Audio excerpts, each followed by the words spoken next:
दोस्तों, एक बार एक इंटरव्यू में बिलियनियर वॉरेन बफेट से पूछा गया कि आपने अपनी लाइफ में जितनी भी सक्सेस अचीव करी है उसको एक सिंगल रीजन उन्हें देना हो तो वो क्या होगा। तो वॉरेन बफेट ने रिप्लाई करा, वो एक रीजन है फोकस। वॉरेन बफेट के साइड में बैठे बिल गेट्स ने भी इस बात से अग्री करते हुए कहा, बिल्कुल सही। लेकिन अगर आपको फोकस को मेंटेन करने में प्रॉब्लम होती है, आपको अपने ब्रेन की पावर बढ़ानी है या आपको सीखा हुआ याद नहीं रहता, तो डोंट वरी, क्योंकि इस वीडियो में हम आपको साइंटिफिकली प्रूवन ऐसे 8 ब्रेन रूल्स बताने वाले हैं जिससे आपकी ब्रेन की पावर 2 गुना बढ़ जाएगी। तो एक भी रूल मिस मत करना।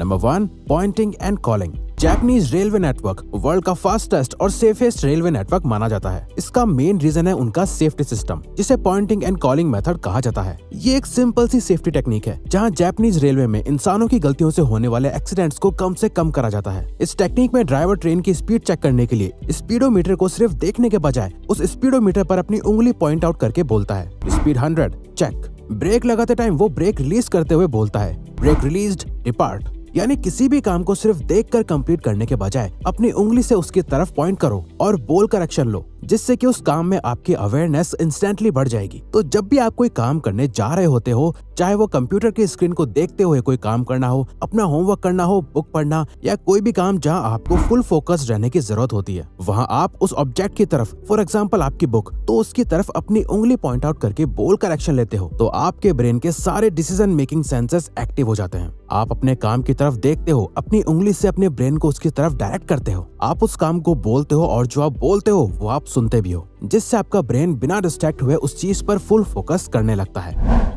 Break the pattern of your brain and daily routine. एक सही रूटीन आपको प्रोडक्टिव रहने में बहुत हेल्प कर सकता है, बट एक गलत रूटीन आपके ब्रेन के फंक्शंस को खराब भी कर सकता है। अगर आपको फोकस और कंसंट्रेशन मेंटेन करने में प्रॉब्लम हो रही है, तो इसका मेन रीजन है कि आप एक गलत रूटीन फॉलो कर रहे हो। जैसे अपने इंपॉर्टेंट काम को छोड़कर अपना फोन यूज करना, अपने काम को बाद में टालते जाना, बीच बीच में डिस्ट्रैक्ट होकर कुछ और काम करना, ये सारा एक अनप्रोडक्टिव रूटीन है जिसे आपने जाने अनजाने में अपनी लाइफ में क्रिएट कर दिया है, जिससे कि आपका ब्रेन एक ऑटो पायलट मोड पर चला गया है। वो बिना सोचे समझे इस रूटीन को फॉलो करते जा रहा है और किसी भी काम को सक्सेसफुली करने के लिए आपको इस रूटीन को ब्रेक करना पड़ेगा, जिसे आप छोटे छोटे स्टेप्स लेकर कर सकते हो। फॉर एग्जाम्पल, अगर आप अपने डेली कामों के लिए अपने राइट हैंड का यूज करते हो, तो उन सभी कामों को लेफ्ट हैंड से करना स्टार्ट करो। ऐसा सिर्फ इसलिए करना है ताकि आप अपने ब्रेन को एक अनवांटेड शॉक दे सकें और उसके सेम पैटर्न और ऑटो पायलट मोड को ब्रेक कर सकें। इससे आपका ब्रेन अपने डेली कामों को बहुत ध्यान लगाकर करेगा, जो आपके ब्रेन को चैलेंज करके आपकी ब्रेन पावर को बढ़ाएगा। इचिगो जमाए। इचिगो जमाए एक जापानीज टर्म है जिसका मतलब होता है प्रैक्टिस ऑफ फुल कंसंट्रेशन। ये प्रिंसिपल बहुत सिंपल है, जहां आपको अपने माइंड को सिर्फ एक सिंगल टास्क पर फुली फोकस रहने के लिए ट्रेन करना है। और ये प्रैक्टिस सिर्फ प्रोडक्टिव काम के लिए नहीं है, बल्कि इससे आपको अपनी पूरी लाइफ में इम्प्लीमेंट करना है। अपने दिन के हर छोटे मोटे टास्क को एक एक करके कंप्लीट करो, क्योंकि आज के टाइम पर हम जाने अनजाने में अपने माइंड को मल्टीटास्किंग के लिए ट्रेन कर रहे हैं, जहां हम एक साथ कई सारे काम कर रहे होते हैं। खाना खाते हुए टीवी देखते हैं, पढ़ाई करते हुए अपने फ्रेंड से बात कर रहे होते हैं, सोने से पहले अपना फोन यूज करते हैं, एटसेट्रा। और हमारे ब्रेन की इस मल्टीटास्किंग की हैबिट से हमारा सिंगल काम पर फोकस रहना बहुत मुश्किल हो जाता है। इसीलिए इस जापानीज प्रिंसिपल के अकॉर्डिंग, अगर आप खाना खा रहे हो तो अपना सारा ध्यान उस खाने पे लगाओ। पानी पी रहे हो तो अच्छे से बैठकर पानी पियो। ऐसे हर छोटे मोटे काम को कॉन्शियसली करो, जिससे एक सिंगल टास्क पर फोकस रहने के लिए आपका ब्रेन ट्रेन होने लगेगा, यानी एक टाइम पर सिर्फ एक काम।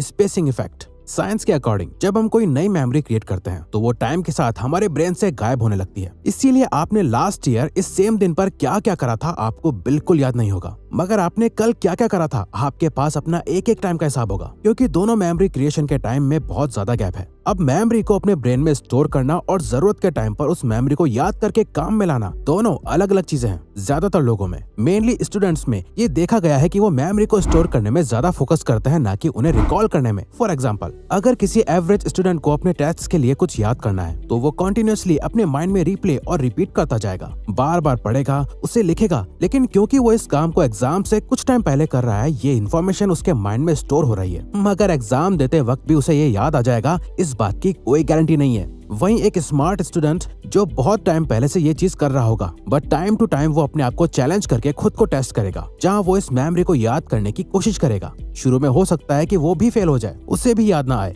बट वो फिर से इस प्रोसेस को रिपीट करके बार बार खुद को टेस्ट करेगा। तो इससे उसका ब्रेन इस बात के लिए ट्रेन हो जाएगा कि इसे कब किस इन्फॉर्मेशन को याद करके उसे यूज करना है। यहाँ आप सिर्फ उस इन्फॉर्मेशन को अपने ब्रेन में डाल नहीं रहे, बल्कि एग्जाम टाइम पर इस इन्फॉर्मेशन को यूज कैसे करना है इसकी भी प्रैक्टिस कर रहे हो।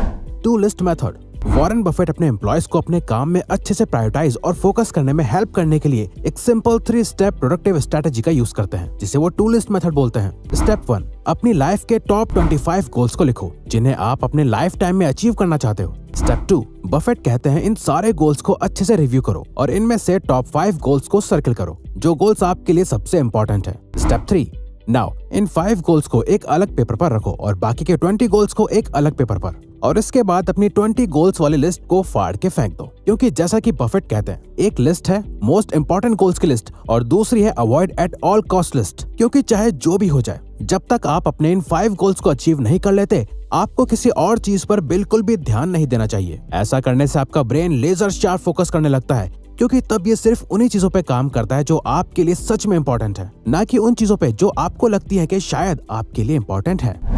Focus on the process not the event. ज्यादातर लोग सक्सेस को एक इवेंट की तरह देखते हैं जिसे वो एक दिन अचीव कर लेंगे और उनका गोल कंप्लीट हो जाएगा। जैसे फॉर एग्जांपल, लोग हेल्थ को एक इवेंट की तरह देखते हैं, अगर मैं बस 10 किलो वेट लूज कर दूं तो मैं शेप में आ जाऊंगा। या जो लोग बिजनेस करना स्टार्ट करते हैं, उनकी सक्सेस की डेफिनेशन होती है, अगर मेरी कंपनी फॉर्च्यून 500 में फीचर हो जाए तो मैं सक्सेसफुल हो जाऊंगा। बट अगर आप उन लोगों को देखें जो बहुत इंटेंसली किसी भी काम पर फोकस रह पाते हैं, तो आप नोटिस करेंगे कि वो काम करते टाइम रिजल्ट्स के बारे में नहीं सोचते हैं, वो उस रिजल्ट को अचीव करने के प्रोसेस के साथ कमिटेड रहते हैं। क्योंकि दोस्तों देखो, आपके रिजल्ट्स तो आपका फ्यूचर है और आप चाहे कुछ भी कर लो, आप अपने फ्यूचर को बस प्रेडिक्ट ही कर सकते हो। इसीलिए जो आपके हाथ में है वो है आपका प्रेजेंट। तो जब आप अपना फुल फोकस अपने प्रेजेंट काम पर डालते हो, आपका फ्यूचर अपने आप क्रिएट होने लगता है। आप आज इस टास्क को कितने अच्छे से कंप्लीट करोगे वो डिसाइड करेगा कि फ्यूचर में इस काम से क्या इम्पैक्ट पड़ेगा। इसीलिए हाईली फोकस्ड लोग अपनी डेली कमिटमेंट से प्यार करते हैं, ना कि किसी इंडिविजुअल इवेंट से। Measure your results. James Clear कहते हैं, focus often fades because of lack of feedback. हमारे ब्रेन का नेचुरल डिजायर होता है ये जानना कि हम अपने गोल्स की तरफ कोई प्रोग्रेस कर रहे हैं या नहीं, क्योंकि एट द एंड हमारे रिजल्ट्स ही हमें ज्यादा एक्शंस लेने के लिए मोटिवेट करते हैं। इसीलिए हमें इसे टाइम टू टाइम फीडबैक देते रहना पड़ता है। हमारी लाइफ के कई एरियाज ऐसे हैं जिसे हम कहते तो हैं कि ये हमारे लिए इम्पोर्टेंट है, पर सैडली हम इन्हें जरा भी मेजर नहीं करते हैं। फोकस मेंटेन करने की सिंपल की यही है कि अपने माइंड को हमेशा क्लियर रखो। इसीलिए जब आप अपनी प्रोग्रेस को ट्रैक करते हो, आप ये अच्छे से एस्टिमेट कर पाते हो कि आप कहाँ मिस्टेक कर रहे हो और कहाँ अच्छा परफॉर्म कर रहे हो, जिससे आपके ब्रेन को इनफ डेटा मिलता है किसी भी काम को इम्प्रूव करने के लिए। ऑथर कहते हैं, जब भी मैं ये मेजर करता हूँ कि मैंने कितने पुशअप्स करे, मैं और स्ट्रॉन्ग फील करता हूँ। जब मैं ये ट्रैक करता हूँ कि मैं हर दिन 20 पेजेस पढ़ रहा हूँ, मैं और ज्यादा बुक्स रीड करने लगता हूँ। जब जेम्स क्लियर एक टास्क को अच्छे से मेजर कर पाते हैं, तो वो और भी ज्यादा उस पर फोकस करने लगते हैं।